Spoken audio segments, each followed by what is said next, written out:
Bien, chicos, continuando eh, con el ciclo de Pericles, vamos a ver escritores y pensadores. Grecia se caracteriza por ser la cuna de la filosofía, de la ciencia.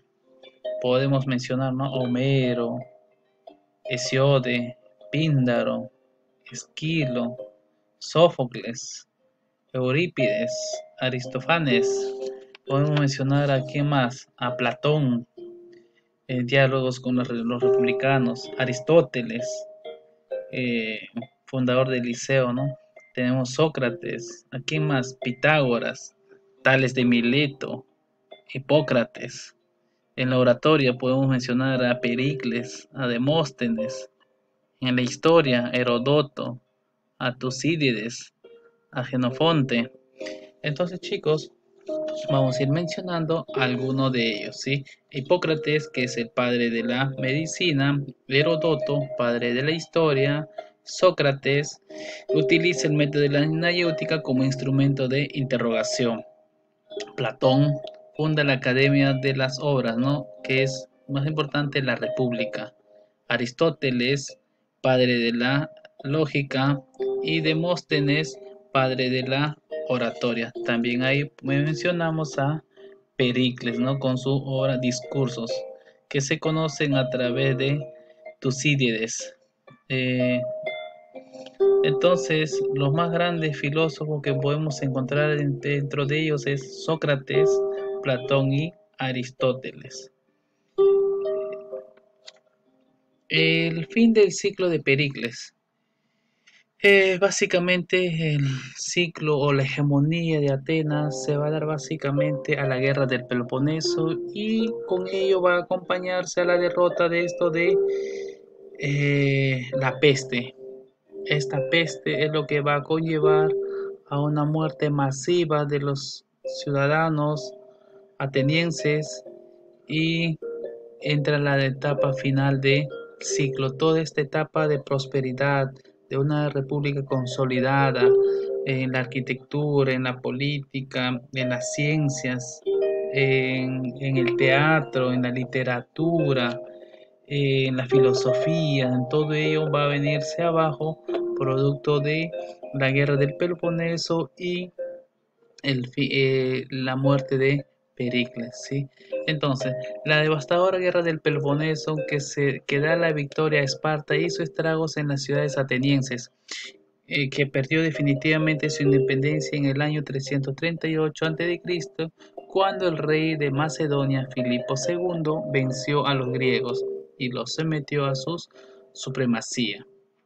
Ahí podemos ver en la imagen, ¿sí? De cómo se estaba dando lo que es la peste. Las personas fallecían, estaban en las calles con sus muertos. Luego tenemos acá a Pericles en su lecho, acompañado de sus súbditos seguidores. Ahora vamos a ver, chicos, lo que vendría a ser la guerra del Peloponeso. Esta guerra del Peloponeso se va a dar entre dos polis muy importantes, los que eran los ojos de Grecia. ¿Cuáles eran? Si usted recuerda, eran, sí, muy bien, Esparta y Atenas. Esta guerra fue un conflicto bélico que ocurrido en la antigua Grecia entre las ciudades de Atenas y Esparta por el poder comercial militar de Grecia en el mar Egeo. Esto ocurrió entre los años 431 hasta el año 404 a.C., es decir, que duró aproximadamente 27 años. En estas grandes guerras, ciudades-estados que se dio en Grecia. ¿Cuáles fueron las causas que conllevaron a esta guerra? Para ello, les voy a mencionar, existieron tres guerras. La guerra arquidámica, la primera guerra, la segunda guerra ciliciana y la tercera guerra de Teselia, que finaliza con la derrota definitiva de Atenas. Esparta se empodera, gana mayor hegemonía porque eh, Esparta recibe, en la última fase va a recibir apoyo de los persas, de los sátrapas de Asia Menor, quienes apoyan para el aniquilamiento definitivo de Atenas. Entonces veamos las causas. Una de ellas es la rivalidad comercial entre la Liga de los Delos y la Liga de los Peloponeso. ¿Quiénes formaban el Peloponeso? Acá vemos, acá está Esparta en el mapa. Esta es la Liga del Peloponeso, Esparta. Y la Liga de los Delos, esto es lo que está amarillo, sí, Atenas. Esto viene a ser de los Delos. Sí, chicos, entonces Delos y del Peloponeso. Estas dos ligas son los que se van a encontrar. Otra es la forma de gobierno antagónicos. Esta forma de gobierno antagónicos era que cada gobierno era autónomo e independiente, y por lo tanto, como tenían autonomía independiente, entonces cada uno se iba estructurando militarmente, socialmente, políticamente. Ahora, dentro de ello vayamos a mencionar quien controlaba todo el mar, ¿sí? Todo este control del mar Egeo eran los atenienses. Ellos eran superiores en navegación militarmente en vía marítima. Mientras, sí, por el parte terrestre, eran quienes controlaban eran los espartanos. Los espartanos tenían mayor control terrestre. Mientras entonces acá se van a encontrar dos frentes, ¿no? Uno, el frente marítimo contra el frente terrestre. Sí, chicos, seguimos. ¿Cuál fue el pretexto? El pretexto para esto es que Atenas defiende Corciria para lograr su independencia frente a la polis espartana. Esto fue la causa para que se pudiera dar inicio o el pretexto para que se pudiese dar el conflicto entre las dos polis. Eh, Vayamos a ver la primera fase. La primera fase, también llamada guerra alquidámica. Esta primera etapa de la guerra del Peloponeso comprende entre los años 431 hasta el año 421 a.C., año que se firmó un tratado de paz llamado Paz de Nicias entre las ciudades involucradas. Eh, Durante los 10 años de esta etapa de guerra, Esparta lanzó repetidos ataques sobre Atenas, quienes aprovechó su supremacía marítima para defenderse. Se distinguen 4 conflictos armados durante esta fase: la guerra de Pericles, la guerra ofensiva de Atenas, la ocupación ateniense de Pilos y Esfacteria, y finalmente que finaliza esto con la paz de Nicias. ¿Sí? Entonces la primera fase va a terminar con la paz de Nicias. En esta primera fase también es que va a fallecer Pericles. Entonces, un incidente entre Corinto, aliada de Esparta, y Corcira, sin alinear, provoca una serie de acontecimientos que desembocan en la guerra. Corcira solicita ayuda a Atenas y esta se le va a facilitar. Atenas bloquea el comercio en Megara, que era aliada de Esparta. Tebas, aliada de Esparta, ataca a Platea, que era aliada de Atenas. Eh, las estrategias que se fueron formando. Esparta poseía notable superioridad terrestre y Atenas una superioridad marítima, como les dije anteriormente. El ejército de la Liga del Peloponeso, dirigida por el rey espartano Arquidamo, saqueaba y devastaba en Ática y sus campos. La estrategia de Pericles era evacuar la población de Atenas al Pireo, su puerto, y resguardarse tras los muros largos, abasteciéndose de lo que llegaría a la vía marítima. Esta situación provocó en el año 429 a.C. una terrible peste en la que murió el mismo Pericles. Entonces, esta peste es lo que va a permitir que muera Pericles. A la muerte de Pericles, Cleón asume el cargo de liderazgo, ¿sí? Es un demócrata radical, toma el poder en Atenas. Este vence Cleón en la batalla de Esfacteria. Los espartanos, dirigidos por Brasidas, toman Anfípolis en el año 424. En una guerra suicida, Cleón intenta liberar Anfípolis y acaba muriendo por Brásidas. En el año 421 a.C. se firma la paz de Nicias y se restituyen las propiedades anteriores a la guerra. Acá podemos ver, ¿sí? En la segunda etapa, chicos, también conocido como la guerra de Siciliana.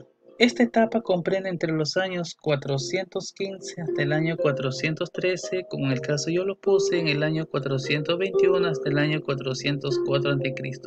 No hay una fecha, una data específica, sino que mantiene un periodo que se va desarrollando.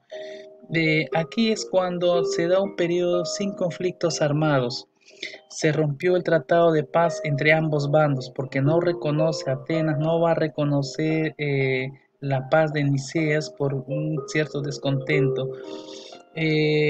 Las tropas atenienses fueron enviadas a dominar ciudades aliadas militarmente con Esparta y ahí se enfrentaron en una gran sangrienta batalla que finalizó con la derrota del ejército ateniense y la esclavización de sus hombres como prisioneros de guerra. Entonces un gran grupo de personas en esta guerra, en esta segunda etapa o la guerra siciliana, van a terminar como prisioneros de guerra. Los aliados de Esparta no quedaron satisfechos con el acuerdo de paz, como les mencioné anteriormente. Aparece en Atenas Alcibiades, que convenció a la ciudad para hacer una expedición de ayuda a Segesta en el año 415. El resultado, la total, fue la aniquilación del ejército ateniense. La expedición tuvo marcado por la mutilación de los Hermes en Atenas y la burla de los misterios de Eleusis. Nicias y los generales son ejecutados por la derrota. Alcibiades, condenado, huye a Esparta. En Atenas se reinstaura apoyado por Esparta un régimen oligárquico. En el año 400 a.C., el gobierno de los 400. Eh, Regresa Alcibiades a Atenas tras una serie de campañas exitosas en el Egeo, reinstaura la democracia en Atenas. En el año 406 a.C. tiene lugar la batalla de Arginusas, resuelto con la victoria ateniense.